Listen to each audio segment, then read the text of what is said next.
നമസ്കാരം, പ്രവാസി മലയാളിയിലേക്ക് സ്വാഗതം. ചൂടുള്ള പാനീയം വീണ് ഗുരുതരമായി പൊള്ളലേറ്റ ഡെലിവറി ഡ്രൈവർക്ക് സ്റ്റാർബക്സ് $50 മില്യൺ നഷ്ടപരിഹാരം നൽകണമെന്ന് കോടതി ഉത്തരവിട്ടു. അതായത് 434.78 കോടി രൂപയാണ് ഇന്ത്യൻ രൂപയായിട്ട് വരുമ്പോൾ നഷ്ടപരിഹാരമായിട്ട് കോടതി നൽകാൻ ഉത്തരവിട്ടിരിക്കുന്നത്. ലോസ് ഏഞ്ചൽസ് കൗണ്ടറി ജൂറിയാണ് ഉത്തരവ് പുറപ്പെടുവിച്ചത്. ലോസ് ഏഞ്ചൽസിലെ സ്റ്റാർബക്സിന്റെ ഡെലിവറി ഡ്രൈവറായ മൈക്കൽ ഗാർസിയയ്ക്കാണ് ഓർഡർ എടുക്കുന്നതിനിടെ ഗുരുതരമായി പരിക്കേറ്റത്. സംഭവം നടക്കുന്നത് 2020 5 വർഷത്തെ നിയമ പോരാട്ടത്തിനൊടുവിലാണ് കോടതി ഇപ്പോൾ ഉത്തരവിട്ടിരിക്കുന്നത്. 2020 ഫെബ്രുവരി 8 സംഭവം നടക്കുന്നത്. ചൂടുള്ള ചായ ഗാർസിയയുടെ മടിയിലേക്ക് വീഴുകയായിരുന്നു.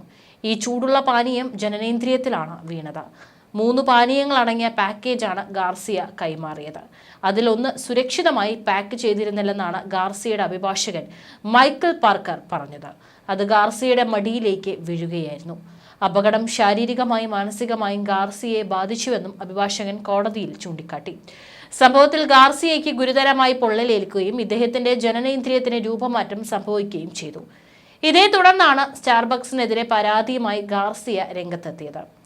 ഗാർസിയയ്ക്ക് കൈമാറിയ പാനീയമടങ്ങിയ ബോക്സിന്റെ ലിഡ് ജീവനക്കാർ ശരിയായി ഉറപ്പിച്ചിരുന്നില്ല. അതാണ് അപകടത്തിന് കാരണമായതെന്നും അദ്ദേഹം കോടതിയിൽ പറഞ്ഞു.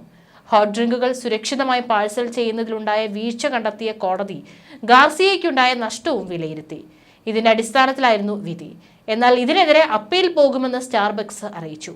കോടതി വിധി നിർണായക ചുവടുവയ്പ്പാണ്. ഉപഭോക്തൃ സുരക്ഷയെ അവഗണിക്കുകയും ഉത്തരവാദിത്തം ഏറ്റെടുക്കുന്നതിൽ പരാജയപ്പെടുകയും ചെയ്ത സ്റ്റാർബക്സിന് ഇതൊരു മുന്നറിയിപ്പാണ്. ഗാർസിയയുടെ അഭിഭാഷകനായ നിക് റൗളി പ്രസ്താവനയിൽ പറഞ്ഞു. എന്നാൽ മൈക്കൽ ഗാർസിയയ്ക്ക് സംഭവിച്ച ദുരന്തത്തിൽ തങ്ങൾ സഹതപിക്കുന്നുവെന്നും എന്നാൽ ഈ സംഭവത്തിൽ തങ്ങൾ തെറ്റുകാരനാണെന്ന കോടതിയുടെ തീരുമാനത്തോട് വിയോജിക്കുന്നുവെന്നും സ്റ്റാർബക്സ് അറിയിച്ചു. ചൂടുള്ള പാനീയങ്ങൾ ഉൾപ്പെടെയുള്ള ഉൽപ്പന്നങ്ങൾ തങ്ങളുടെ സ്റ്റോറുകളിൽ നിന്ന് ഉയർന്ന സുരക്ഷാ മാനദണ്ഡങ്ങൾ പാലിച്ചാണ് കൈകാര്യം ചെയ്യുന്നതെന്നും സ്റ്റാർബക്സ് വക്താവ് ജാസി ആൻഡേഴ്സൺ അറിയിച്ചു. അപകടത്തോടെ ഗാർസിയയുടെ ജീവിതത്തിൽ വലിയ മാറ്റങ്ങൾ ഉണ്ടായതായും അദ്ദേഹത്തിന്റെ അഭിഭാഷകൻ പറയുന്നുണ്ട്. അപകടത്തോടെ മൈക്കൽ ഗാർസിയയുടെ ജീവിതം എന്നേക്കുമായി മാറി. അദ്ദേഹം അനുഭവിച്ച വേദനയ്ക്ക് പകരമാകാൻ പണത്തിന് സാധിക്കില്ല. എന്നാൽ ഉപഭോക്താവിന്റെ സുരക്ഷ ഉറപ്പുവരുത്തുന്നതിലും ഉത്തരവാദിത്തം ഏറ്റെടുക്കുന്നതിലും സ്റ്റാർബക്സ് കാണിച്ച നിരുത്തരവാദപരമായ സമീപത്തിനെതിരെ കോടതിയെടുത്ത ചുവടുവയ്പ്പാണ് ഈ വിധി, ഗാർസിയയുടെ അഭിഭാഷകൻ പറഞ്ഞു. എന്നാൽ കോടതി വിധി വരും മുമ്പ് തന്നെ കേസ് ഒത്തുതീർക്കുന്നതിനായി സ്റ്റാർബക്സ് മുൻകൈ എടുത്തിരുന്നതായി ലോസ് ആഞ്ചൽസിലെ ഡെയിലി ന്യൂസ് അടക്കം റിപ്പോർട്ട് ചെയ്തിരുന്നു. തുടക്കത്തിൽ 26 കോടി രൂപയും പിന്നീട് 261 കോടി രൂപയും വാഗ്ദാനം ചെയ്തിരുന്നു. എന്നാൽ മാപ്പ് പറഞ്ഞുകൊണ്ടുള്ള പ്രസ്താവന ഇറക്കിയാൽ പണം സ്വീകരിക്കാമെന്ന നിലപാടിലായിരുന്നു ഗാർസിയ. അതുപോലെ ഹോട്ട് ഡ്രിങ്കുകളുടെ പാക്കിങ്ങിൽ 2 തവണ സുരക്ഷാ പരിശോധന നടത്തണമെന്നും അദ്ദേഹം ആവശ്യപ്പെട്ടിരുന്നു.